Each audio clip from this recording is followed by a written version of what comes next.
ከሁሉም አረብ ሀገራት በተሻለ ለቤት ሰራተኞች ከፍተኛውን ደሞዝ በመክፈል ዩናይትድ አረብ ኤሚሬትስ ቀዳሚ መሆኗ ተገለጸም። ምንዛሬታችሁ ኳይት ያላችሁ ደህና ናችሁ? እንዴት ናችሁ? ለማንኛውም የትም ተወለዱ ዱባይ ተሰደዱ የምላችሁ እኔ በምክንያት ነው፣ ግን ለሴቶች ነው፣ ወንዶችን አላልኩም። እናንተ እንኳን ደስ ያላችሁ። ደሞዝ ሊጨመርልን ነው። ለማን?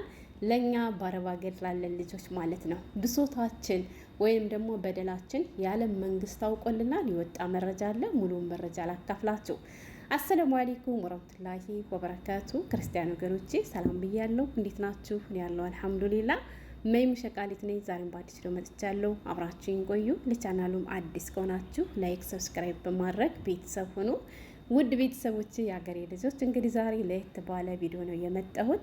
የዘመናት ጥያቄያችን መልስ የሚያገኝበት ጊዜ ተቃርቦልናል ማለት ነው። ይሄ ጥያቄ የአንድ ሰው የሁለት ሰው ጥያቄ ሳይሆን የሁላችንም የስደተኞች ጥያቄ ነው ማለት ነው። እኛ ኢትዮጵያውያኖች በስራ አንታማም፣ ከሌላ ሀገር ዜጎች የተሻለ እንሰራለን። ነገር ግን የሚከፈለን ክፍያ ደግሞ ከሌላ ሀገር ከሁሎችም ያነሰ ክፍያ እንደሆነ እንግዲህ ዓለም ተረድቶልናል፣ ዓለም አውቆልናል፣ ትዝ ብለናቸዋል፣ አስታውሰውናል ማለት ነው። እውነት ለመናገር እኔ በጣም ደስ ብሎኛል። የሀገራችን መንግስት ሳንለው የሌላ አገራቶች ተመልክተው በዚህ ልክ ስለተረዱም በጣም ነው ደስ ያለኝ። ብዙ ጊዜ እንግዲህ እኔ ከመንግስት አካላቶች የሰላም ሚኒስትሯ በተደጋጋሚ ስለ አረብ ሀገር ሴቶች ስትናገር ሰምቻት አውቃለሁ። የአረብ ሀገር ሴቶች ከሄዱ በኋላ ምን ይገጥሟቸዋል? ለምንድን ነው ከሌላ ሀገር ዜጎች ያነሰ ክፍያ የሚከፈላቸው የሚለው ነገር ትዝ ብሏት አያውቅም። በደላላም ሆነ በመንግስት በኩል እንዴት መሄድ እንዳለባቸው ብቻ በተደጋጋሚ ስትናገር ሰማት ነበር ማለት ነው። ግን እነሱ ባያስታውሱንም እንግዲህ አንዳንድ ያለ አይደለ መታገስ እንግዲህ ታግሰን በመጨረሻም ምን ያክል እንደተበደለ አለማውቆልናል። ሙሉ መረጃ ላካፍላችሁና ከዛ ደግሞ በዝርዝር እንደ ቤተሰብ እናወራበታለን። እናንተ ደግሞ ቪዲዮ ላይክ እና ሼር በማድረግ ለሌላ እህቶቻችን አድርሱ ማለት ነው። ምን ይላል መሰላችሁ? በአረብ ሀገራት ከተቀጠሩ የቤት ሰራተኞች ዝቅተኛ ደሞዝ የሚያገኙ ኢትዮጵያውያኖች መሆናቸውን አንድ ጥናት አመለከተ። አናሳዝንም? ከዓለም ካሉ ስደተኞች እኮ ነው። አስቡት ወላሂ ከነ ኬንያ ከነ ምናምን ከነ ኡጋንዳ አረ ተከርነ ይሰል እንጂ እንኳን ለማወቀልን። በአረብ ሀገራቶች ውስጥ ከሚሰሩ የቤት ሰራተኞች መካከል ከፍተኛ ደሞዝ የሚከፈላቸው ፊሊፒናውያን መሆናቸውንም ጥናቱ አስረድቷል። ዘ2026 ጂሲሲ ዶሜስቲክ ወርከር ሳላሪ ሪፖርት በሚል ርዕስ የተከናወነው ይህ ጥናት በገልፍ ባህረ ሰላጤ ሀገራት የተቀጠሩ የቤት ሰራተኞችን ያማከለ ነው ብሏል።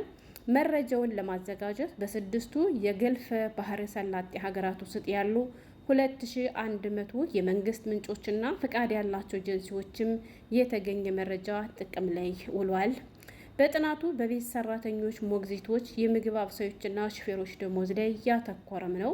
በገልፍ ሀገራት ውስጥ የሚገኙ የቤት ሰራተኞች ክፍያ ከ2025 ጋር ሲነጻጸር በ2026 በ7% ከፍ ማለቱን በዚህ ዓመት ደሞዝ ተጨምሯቸዋል። 7% ጭማሪ ተደርጓል እያለ ነው። የደረሰው አለ? የደረሳችሁ ካላችሁ ኮመንት ላይ አስቀምጡ። እኔ አላስችል ስላለኝ ነው እንግዲህ የመረጃውን አቁሜ ወደ እናንተ የመጣሁት። ተጨምሯቸዋል 7% የሚሆን እሺ። ክፍያውም ከ2025 ጋር ሲነጻጸር በ2026 በ7% ከፍ ማለቱን የጠቀሰው ጥናቱ በዚህም ዓመት በዩናይትድ አረብ ኤሚሬትስ የሚሰሩ የፊሊፒን ዜጋ የሆኑ ሰራተኞች በ7% ደሞዛቸው ማደጉንም አስታውቋል። እንዲሁም እነሱ እኮ ወደና መንግስት ነው ያላቸው። በነገራችን ላይ አዲሱ ነው መጥቶ ራሱ እመለስበታለሁ አስታውቋል። እንዲሁም በሳውዲ አረቢያ የሚሰሩ ኢትዮጵያውያኖች ደግሞ የ5% ጭማሪ ማግኘታቸውንም አስረድቷል። ጎበዝ፣ እኔ አልሰማሁም ማለት ነው። አልሰማሁም። በሳውዲ ያላችሁ የ5% የደሞዝ ጭማሪ ተደርጎላችኋል? እናንተም ኮመንት ላይ ጠብቃለሁ ማለት ነው። ለቤት ሰራተኞች ከፍተኛውን ደሞዝ በመክፈል ዩናይትድ አረብ ኤሚሬትስ ለቤት ሰራተኞች ከፍተኛውን ደሞዝ በመክፈል ዩናይትድ አረብ ኤሚሬትስ ቀዳሚ መሆኗን የገለጸው ጥናቱ በዚህችም ሀገር ለፊሊፒን ዜጎች 2000 ድርሃም እንደሚከፈልም አስታውቋል ይላል። በመቀጠልም ሳውዲና ኳታር የተሻለ እንደሚከፍሉና ኳይትና ባህሬን ኦማን ደግሞ ክፍያቸው ከሌሎች ያነሰ መሆኑንም ገልጿል። ከዚህ ላይ ይሰመርበት እመለስበታል ለሀገሬ ልጆች ልድገማው አንዴ። በመቀጠልም ሳውዲና ኳታር የተሻለ ደሞዝ እንደሚከፍሉ ሲነገር ኩዌት፣ ባህሬንና ኦማን ደግሞ ክፍያቸው ከሌሎች ሀገራት ያነሰ መሆኑንም ገልጿል። እንደ ጥናቱ በባህሬን የፊሊፒን ዜጋ የሆኑት ሞግዚቶች በአማካኝ 195 የባህሬን ዲናር የሚያገኙ ሲሆን የቤት ሰራተኞች ደግሞ በአማካኝ 155 ዲናር ይከፈላቸዋል።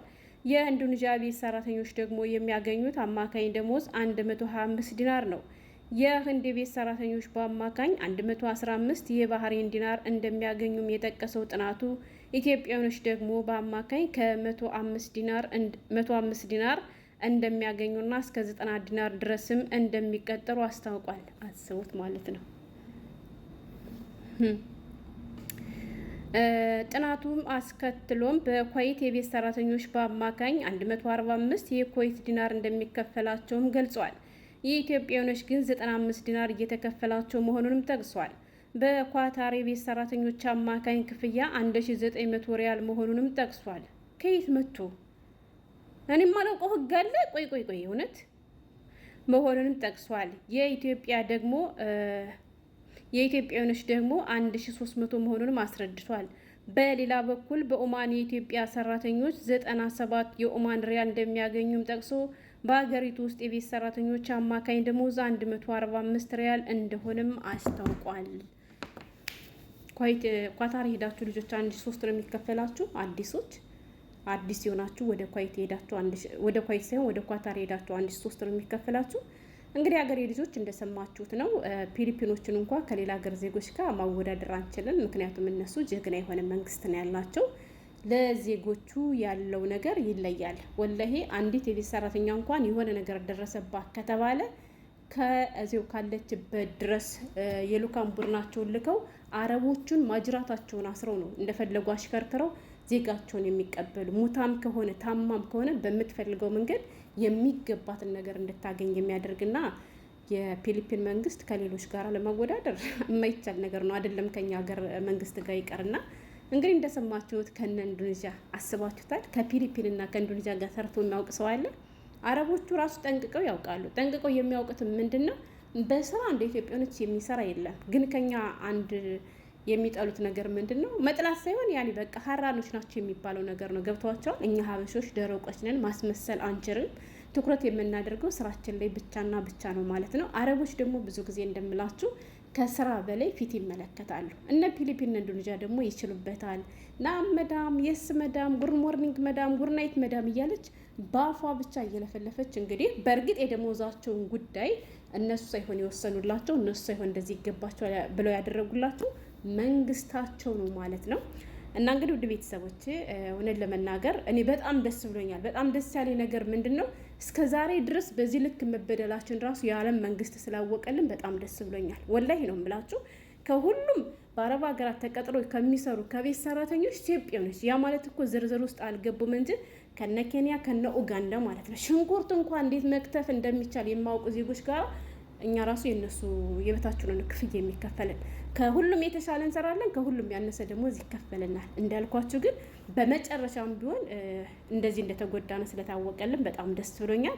ሌላኛው ደግሞ ለማስገንዘብ ወይም ደግሞ ለመረዳት ያክል ዛሬ ነው በግልጽ ያወቅኩት።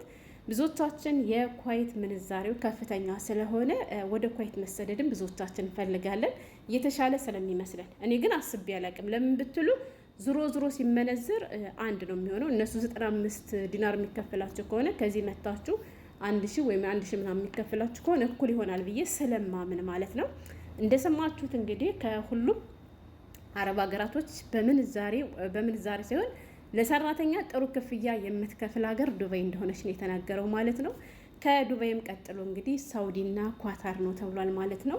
እነ ኦማን እነ ባህሬንና እነ ኩዌት ደግሞ እንግዲህ ዝቅተኛ ደሞዝ ከሚከፍሉ ሀገራቶች መካከል እንደሆኑም በግልጽ ተነግሯል። ስለዚህ ምንዛሬው ብቻ ስለበዛ ወደ ኩዌት ለመሄድ ጉጉት ያለባችሁ ቶች ቁርጣችሁን ወቁ። ከሄዳችሁ በኋላ እንደጠበቃችሁት ባታገኙት በኋላ እንዳይሰማችሁ። ልክ ከሁሉም አረብ ሀገራቶች ጋራ የሚከፈለው ነገር እኩል እንደሆነ ማወቅ አለባችሁ። ያው አዲስ እየሄዱ ላሉ ልጆች እንግዲህ 95 ማነው የኳይት ዲናር እንደሚከፈላቸው የተነገረው። ኳታር ግን እውነት ከሆነ በጣም ደስ ይላል። 1003 እንደሚከፈል ነው እንግዲህ ጥናቱ ላይ የወጣው ማለት ነው። እና ያም ሆነ ይህ የሀገሬ ልጆች የዘመናት ጥያቄያችን ኢንሻአላህ በቅርቡ ምላሽ ያገኛል ብዬ ተስፋ አድርጋለሁ። የኢትዮጵያ መንግስት ይህን ስታይ ምን ይሰማ ይሆን? አየህ ለዜጎች ያለ ክብር። ኧረ ተው የሆነ ተው፣ ባለስልጣኖች ተው፣ ዳብሱን ተው፣ እዩን እናንተም ትናቃላችሁ። ተው በዚህ ልክ ማለት ነው። በዚህ ልክ እናንተ አትከፍሉ፣ ምን ችግር አለ? በስራችን ጎበዝ እንደሆነ ያውቁናል። ስለዚህ ከዚህ በታች ዜጋዬን አልሰጥም ቢሉ እኮ ወላሂ እነሱ እኮ ደሞዝ እኮ ችግር የለባቸውም።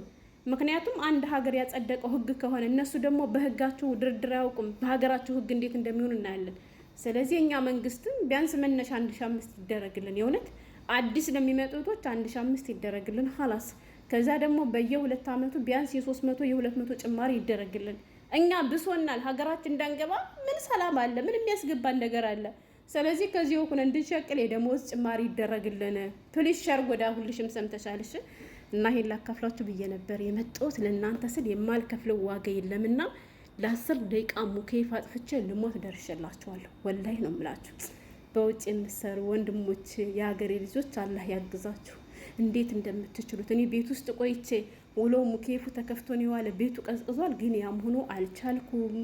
እና ይሄን ለማለት ነበር የመጣሁት። ቪዲዮ ከተመቻችሁ ላይክ እና ሼር አድርጋችሁ ለሌላ እህቶች አድርሱልኝ። በሌላ ቪዲዮ እስከምንገናኝ ሰላም ሁኑልኝ።